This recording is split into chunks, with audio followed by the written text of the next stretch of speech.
तो दोस्तों आज हो गया 2 अगस्त 2021। बिहार समेत देश दुनिया के बड़ी और ताज़ा समाचार लेके आए सिर्फ आपके लिए। चलिए फटाफट खबर शुरू करते हैं। उससे पहले चैनल को अब तक सब्सक्राइब ना किया हो तो फटाफट चैनल को सब्सक्राइब कर दें, लाइक कर दें, शेयर कर दें ताकि इसी तरह की खबर आप हर रोज़ देख सके। चलिए शुरू करते हैं आज की पहली बड़ी खबर। समाजवादी पार्टी के मुखिया अखिलेश यादव ने रविवार को कहा है कि उत्तर प्रदेश के आगामी विधानसभा चुनाव से पहले उनकी पार्टी के दरवाजे सभी छोटे दलों के लिए खुले हुए हैं और बीजेपी को हराने के लिए वो ऐसी सभी पार्टियों को साथ लाने की कोशिश करेंगे। आपको बता दें कि पिछले चुनाव में गठबंधन सहयोगी रही पार्टियां कांग्रेस और बहुजन समाज पार्टी की ओर एक बार फिर हाथ बढ़ाते हुए उन्होंने ये तय करने को कहा है कि वो किस पक्ष में हैं। अखिलेश यादव ने पीटीआई को दिए इंटरव्यू में कहा है कि इन पार्टियों को तय करना चाहिए कि उनकी लड़ाई बीजेपी से है या समाजवादी पार्टी से। आपको बता दें कि आगामी चुनाव में गठबंधन की संभावनाओं को लेकर समाजवादी पार्टी के अध्यक्ष ने कहा सभी छोटे दलों के लिए दरवाजे खुले हुए हैं। दूसरी बड़ी खबर, असम मिजोरम के बीच सीमा विवाद ने हाल ही में काफी सुर्खियां बटोरी है। इस विवाद में जहां करीब 7 लोगों की जान गई वहीं काफी बड़े पैमाने पर किरकिरी भी हुई है। अब केंद्र सरकार इस सीमा विवाद का एक ऐसा ठोस कदम निकालने जा रही है जिससे ये समस्या हमेशा हमेशा के लिए खत्म हो जाएगी। इस दिशा में कदम बढ़ाते हुए केंद्र सरकार ने सैटेलाइट इमेज का सहारा लेकर सीमा निर्धारण की योजना बनाई है। आपको बता दें कि वरिष्ठ सरकारी अधिकारियों ने इस बात की जानकारी दी है। इसके मुताबिक दोनों राज्य के बीच सीमा निर्धारण का काम उत्तर पूर्वी स्पेस एप्लीकेशन सेंटर को दिया गया है। तीसरी बड़ी खबर, कर्नाटक में मुख्यमंत्री बदलने के बाद अब कैबिनेट विस्तार की बारी है। राज्य मंत्रिमंडल विस्तार को लेकर मुख्यमंत्री बसवराज बोम्मई ने रविवार को कहा कि केंद्रीय नेतृत्व 2 अगस्त तक इस पर फैसला कर लेगा। दरअसल मुख्यमंत्री से पूछा गया था कि क्या पार्टी के केंद्रीय नेतृत्व को इस मुद्दे पर फैसला करने में 1 सप्ताह का समय लगेगा, जिसके जवाब में उन्होंने कहा कि मुझे आज या कल तक की उम्मीद है। कैबिनेट विस्तार से पहले मुख्यमंत्री बोम्मई के लिए नए चेहरों का चयन करना काफी मुश्किल होगा। चौथी बड़ी खबर, भारत के अगस्त महीने के लिए संयुक्त राष्ट्र सुरक्षा परिषद की अध्यक्षता संभालने के बीच विदेश मंत्री एस जयशंकर ने रविवार को कहा है कि भारत हमेशा संयम की आवाज, वार्ता का पैरोकार और अंतर्राष्ट्रीय कानून का समर्थक बना रहेगा। आपको बता दें कि विदेश मंत्रालय के प्रवक्ता ने इसे महत्वपूर्ण दिन बताया है और दुनिया के लिए भारत के दृष्टिकोण का वर्णन करने के लिए वसुदेव कुटुंबकम का उल्लेख भी किया है। पांचवी बड़ी खबर, असम और मिजोरम के बीच स्थिति एक बार फिर से फंसी नजर आ रही है। एक तरफ जहां मिजोरम ने अपने तेवर नरम किए हैं तो वहीं दूसरी तरफ अब असम के मुख्यमंत्री हेमंत बिस्वा शर्मा ने इस मामले को सुप्रीम कोर्ट ले जाने का दावा किया है। उन्होंने साफ कहा है कि वो अपने अधिकारियों से पूछताछ नहीं होने देंगे और सीमा विवाद को सुलझाने के लिए सुप्रीम कोर्ट का दरवाजा खटखटाएंगे। अब आपको बता दें कि मिजोरम पुलिस की ओर से एफआईआर में नाम दिए जाने पर असम के सीएम हेमंत बिस्वा शर्मा ने कहा कि अगर मेरे खिलाफ एफआईआर दर्ज करने से विवाद का हल निकलता है तो मुझे खुशी होगी। मैं किसी भी पुलिस थाने में पेश हो जाऊंगा, लेकिन मैं अपने अफसरों से पूछताछ नहीं होने दूंगा। छठी बड़ी खबर, मणिपुर कांग्रेस के पूर्व अध्यक्ष ने थामा भगवा झंडा, सीएम बीरेन ने दिलाई बीजेपी की सदस्यता। जी आपको बता दें कि मणिपुर के मुख्यमंत्री एन बीरेन सिंह की मौजूदगी में मणिपुर कांग्रेस के पूर्व अध्यक्ष गोविंद दास ने कल भारतीय जनता पार्टी की सदस्यता ग्रहण की है। उन्हें दिल्ली स्थित पार्टी दफ्तर में पार्टी की सदस्यता दिलाई गई है। इस दौरान राज्यसभा सांसद अनिल बलूनी और राष्ट्रीय प्रवक्ता संबित पात्रा भी मौजूद रहे हैं। आपको बता दें कि मणिपुर के मुख्यमंत्री और भाजपा नेता एन बीरेन सिंह दिल्ली में पार्टी मुख्यालय में कहा कि पीएम नरेंद्र मोदी ने उत्तर पूर्व की देखभाल की है और हाल ही में इस क्षेत्र के 5 मंत्रियों को केंद्रीय मंत्रिमंडल में शामिल किया गया है। मणिपुर ने मोदी सरकार को मजबूत बनाने का वादा किया है। भाजपा में शामिल होने पर गोविंद दास ने कहा है कि अगले साल मणिपुर में राज्य के चुनाव होने हैं और मैं उन चुनाव में भारतीय जनता पार्टी के लिए समर्पित रूप से काम करूंगा। सातवीं बड़ी खबर, तीसरा मोर्चा बनाने का ऐलान कर चुके चौटाला से मिले नीतीश कुमार। जेडीयू ने बताया पीएम मटेरियल लगने लगी अटकलें। जी आपको बता दें कि बिहार के मुख्यमंत्री नीतीश कुमार ने इंडियन नेशनल लोकदल अध्यक्ष ओम प्रकाश चौटाला से मुलाकात की है। यह मुलाकात चौटाला के गुरुग्राम स्थित उनके आवास पर हुई है।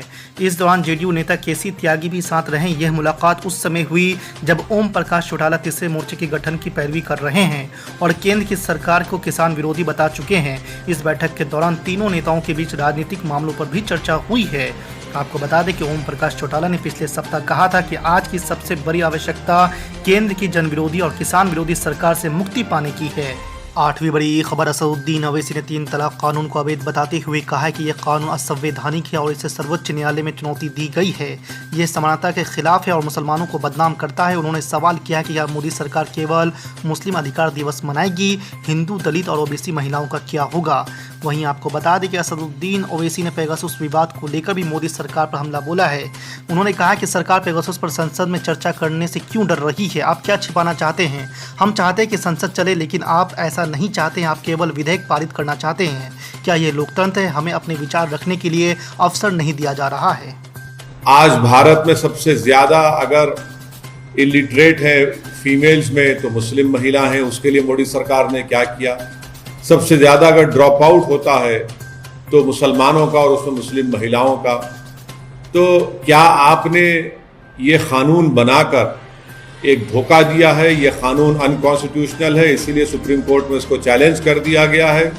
ये इक्वालिटी के खिलाफ है, ये मुस्लिम लोगों को डिमोनाइज करने के लिए कानून बनाया गया।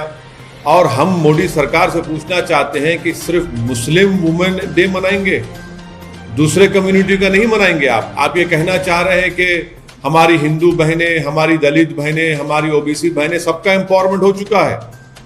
क्या आपका ने रिकॉर्ड है बताइए। तो ये सिर्फ धोखा और फरेब है। इस कानून से मैंने कहा कि उल्टा मुस्लिम महिलाओं का एक्सप्लॉयटेशन होगा, धोखा होगा, वो और परेशान होंगी और किसी को इंसाफ नहीं मिलेगा। डिमोनाइजेशन होगा मुसलमानों का, सिर्फ केस बुक होगा, उसके बाद कोई इंसाफ नहीं होगा उन लोगों पे।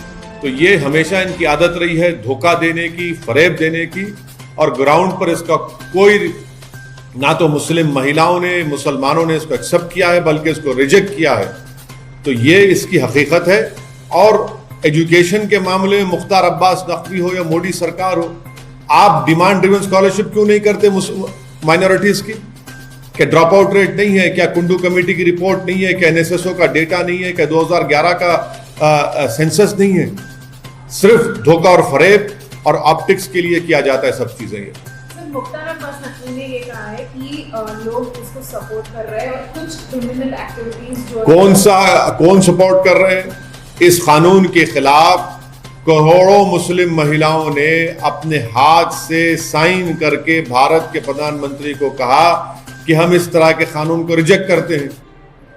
ये वो उन लोगों की आप बात क्यों नहीं करते? ग्राउंड पर इसका कोई इंप्लीमेंटेशन नहीं है। बर्डन ऑफ प्रूफ मुस्लिम महिलाओं पर डाल दिया गया। और आप इसको ये कह रहे हैं कि अगर कोई जेल को भी जाएगा तो शादी रहेगी। इस मुल्क में अगर कानून बनाना है, मैं मोदी सरकार को कह रहा हूं कि डिजर्शन पर कानून बनाइए। वो मर्द जो अपनी बीवी को शादी भी करते हैं और अपने साथ नहीं रखते, उनको छोड़ देते हैं, डिजर्शन पर कानून बनाइए ना। आप डिजर्शन पर कानून नहीं बनाते। और अगर इस कानून के तहत किसी मुसलमान को सजा होगी तो 3 साल और नॉन मुस्लिम को होगी तो 1 साल। क्या कर रहे हैं आप? डेमोनाइज कर रहे हैं पूरी कम्युनिटी को। और मुस्लिम महिलाओं से ये नाइंसाफी और एक्सप्लॉयटेशन और ज्यादा होगा इस कानून के तहत। मुख्तार अब्बास नकवी ने ये कहा है कि कोविड की वजह से इस बार उतनी बड़ी सेलिब्रेशन नहीं हो रही है, पर तीसरी साल मतलब अगले साल किस बात का सेलिब्रेशन कर रहे हैं? बताइए। आप, आपके पास रिकॉर्ड है तो बताइए किस बात का सेलिब्रेशन कर रहे हैं? आप तो एक अनकॉन्स्टिट्यूशनल कानून बनाकर जो राइट टू इक्वालिटी के खिलाफ है और उल्टा बर्डन ऑफ प्रूफ मुस्लिम महिलाओं पर डाल देता है। इस देश को जरूरत है तो डिजर्शन के खिलाफ कानून बनाने के लिए, जो इर्रेस्पेक्टिव ऑफ रिलीजन कास्ट सब पे अप्लाई होगा। वो कानून नहीं बना रहे। ये सिर्फ धोखा और फरेब है। इसका इंसाफ से दूर दूर तक कोई ताल्लुक नहीं। बीजेपी के लीडर्स ये कह रहे हैं कि पीएम मोदी के जो हर एक डिसीजन है वो सारे इंप्लीमेंट हुए हैं, चाहे वो राम मंदिर हो या आर्टिकल 370 का रिप्लेसमेंट हो या फिर 80% रिडक्शन इन ट्रिपल तलाक केसेस। कौन सा 80% है? कौन सा डेटा है बताइए। चलिए देश सामने रखिए। कहां से लाए डेटा? ये डेटा तो आपने अपने घर में बैठकर, बीजेपी के दफ्तर में बैठकर बना लिया है। ग्राउंड पर एक्चुअल रियलिटी है कि मुस्लिम महिलाओं का एक्सप्लॉयटेशन हो रहा है इस कानून के तहत। बर्डन ऑफ प्रूफ मुस्लिम महिलाओं पर है और शादी भी खत्म नहीं होती उसकी। तो ये एम्पावरमेंट अगर मुसलमान महिलाओं का चाहते हैं तो आप नजीब की मां से इंसाफ करिए, आप जुनैद की मां से इंसाफ करिए, आप पीलू खां के घर वालों से इंसाफ करिए, आप अखलाक के घर वालों से इंसाफ करिए, आप अकबर खां के घर वालों से इंसाफ करिए, अलीमुद्दीन अंसारी के घर वालों से इंसाफ करिए, जिनको गौरक्षकों ने मारा, उन खातिलीन, उन कन्विक्टेड लोगों को बीजेपी के लोग जाकर फूल का माला पिनाते और आप आकर हमको कह रहे हैं कि आप मुस्लिम महिलाओं से इंसाफ कर रहे हैं। डिमांड ड्रिवन स्कॉलरशिप आप नहीं करते, इलिटरेसी रेट हाई है, कुछ नहीं करते। और आप सिर्फ एक धोखा और फरेब की इनकी हमेशा सियासत रही है।